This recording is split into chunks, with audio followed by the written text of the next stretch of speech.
நேற்று தான் நம்மளோட இன்குபேட்டரில் வாத்துலாம் பொரிச்சிச்சு. அது பொரிச்சு முடிச்ச அப்புறம் என்னடா திரும்பவும் இன்குபேட்டரில் சத்தம் கேட்குதுன்னு திறந்து பார்த்தா, ஆமாங்க நம்ம செகண்ட் ரேக்கில் வச்ச காடை குஞ்சுக்கெல்லாம் பொரிக்க ஆரம்பிச்சிச்சு. இந்த முட்டை வச்சு நம்ம 17 நாள் ஆகுது. 17 நாள் எல்லாமே பொரிக்க ஆரம்பிச்சிடுச்சு.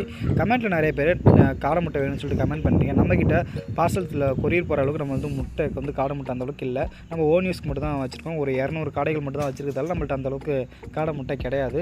யாராவது வீட்டில் பண்ணையில் கேட்குறவங்க மட்டும் தான் இப்போதைக்கு காடை முட்டை கொடுத்துருக்கோம். வெளியே கொடுக்குற அளவுக்கு அந்தளவுக்கு இன்னும் முட்டை இடலை.